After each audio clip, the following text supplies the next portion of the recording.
Alrighty guys, this is Trevor of MTG Radio, and this is an EDH Deck Tech for my Sens Triplets EDH deck.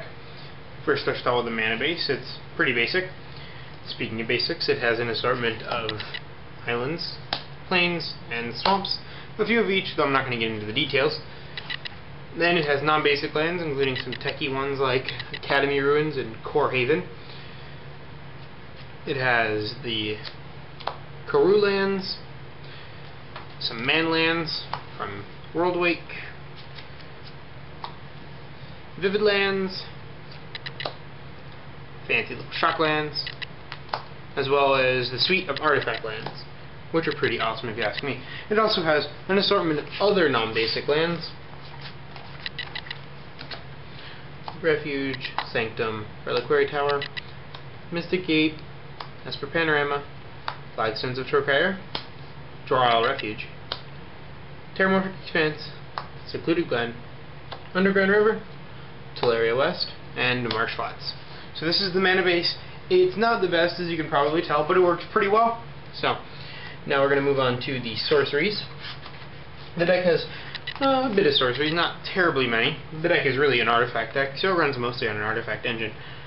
It has some sweepers like Austere Command, Decree of Pain, which is a fantastic sweeper and also card draw, Akroma's Vengeance, classics like Damnation and Wrath of God, Tidings for draw power, some tutors such as Fabricate, Reshape, Demonic Tutor, as well as some pet cards of mine like Identity Crisis. I know myself and the other two guys on MTG Radio really like Identity Crisis.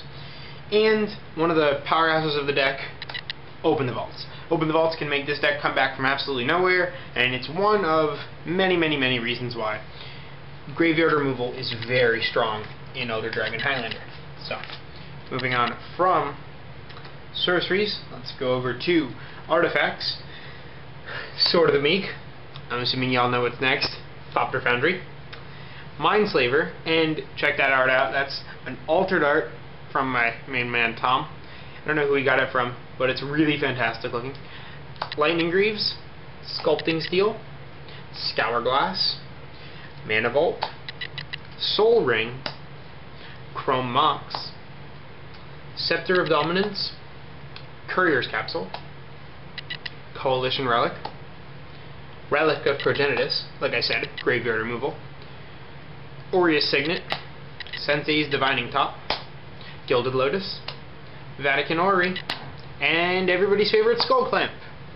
So, the Skull Clamp doesn't have very many targets. It's not like a degenerative token deck, nothing like that. I can get the Thopters off the Thopter Foundry with it. And in case any of you are very curious, besides the Thopter combo, I do have the Mindslaver lock-in here. I have never played it. I've actually never used the Mindslaver. Tom just gave it to me.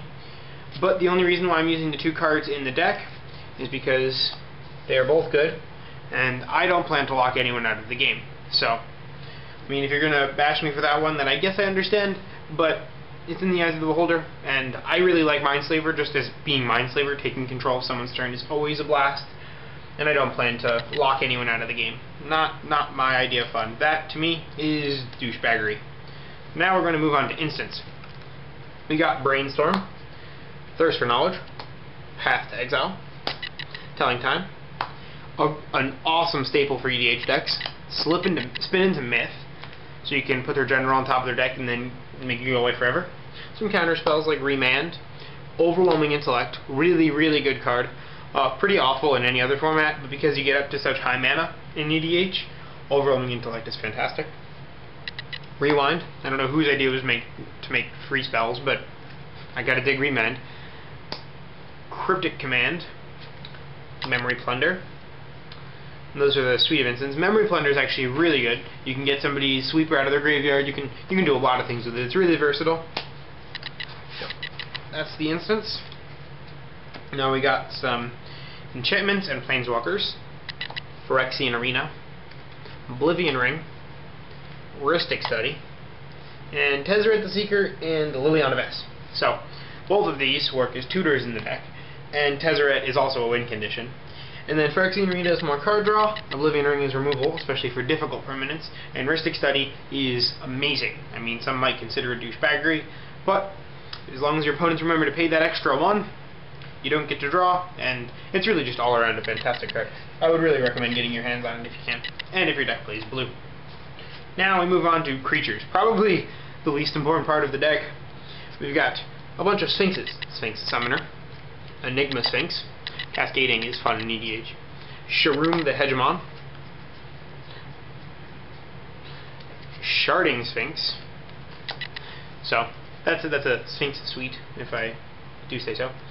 Lodestone Golem, a new rare from Worldwake that is actually amazing in this deck because most of the spells in the deck are artifacts, and if they're not, I can usually afford to wait a turn longer to play them. Lodestone Golem usually keeps this deck around long enough to get some bigger things out, or at least it eats a removal spell. Solemn Simulacrum, or Sad Robot. We have Treasure Hunter, who can bring cards back from the graveyard. Mirror Enforcer, who's just a beat stick. Trinket Mage, who generally can search up Sensei's Divining Top or Soul Ring. Master Transmuter, who combos really well with Sphinx Summoner, so you can bounce the Summoner, play it again, and search your deck for any creature cards you really like and put them into play for real cheap. Duplicant, who is a creature and a removal spell. Platinum Angel, who is amazing, keeps you from losing. We have Sakashimi the Imposter, Sanctum Gargoyle, Aethersworn Adjudicator. Really versatile card right there. I just picked that up recently, and it really needs to be removed right away, or you can do some ridiculous stuff with it. Una, Queen of the Fae, and Master of Ethereum, the Artifact Lord. Now, there's an issue, and I don't know if you guys have noticed it, but if you have Master of Ethereum out, and you try to do Thopter combo, which is Thopter Foundry and Sword of the Meek, he stops that from working, because the Thopter tokens are 2/2s as they come into play, so the Sword of the Meek does not return. So be aware of that, and don't try to combo off. Another thing that you might notice that this deck is missing is the way to make Thopter combo infinite. So I do have Sword of the Meek and Thopter Foundry, but I'm missing the third piece of the puzzle, which is Time Sieve. Now, I used to have Time Sieve in this deck, but I took it out because, honestly, with all of the tutors and all the other cards, I was really generally just winning with the 3 cards. And taking infinite turns, to me, is total douchebaggery and not fun at all. And the same thing I said about the Mindslaver Academy Ruins combo. I don't plan to make anyone locked out of the game forever. I'm honestly using Mindslaver because I played during Mirrodin, one of my favorite cards. Just a blast to play, and Academy Ruins is a really great card because it can get back most of the cards in my deck. So that's my opinion of the combos in this deck. There are really just those 2. The rest of the deck just operates kind of like a control deck, wants to stabilize and then either beat face with a couple of Sphinxes or Una tokens. Now, Sense Triplets is also in the deck, and in case you don't know what Sense Triplets does, I'll go over that real quick before I wrap up. Sense Triplets is 2 and then Esper, so it's 5 mana in total. It's a 3/3. At the beginning of your upkeep, choose target opponent. This turn, that player can't play spells or activated abilities and plays with his or her hand revealed. You can play cards from his or her hand this turn. So, if you're playing against another deck and has any of the colors that you do, and you have Sense Triplets out, and it stays out, which is one of the reasons why everybody's favorite Lightning Greaves is in this deck, because it keeps Sense Triplets alive. You can actually end up using your opponent's own spells to kill them, which is kind of a theme of another one of our EDH decks, which is Thauda. But I'll get into that deck some other time. This is Trevor of MTG Radio, and thanks for tuning in.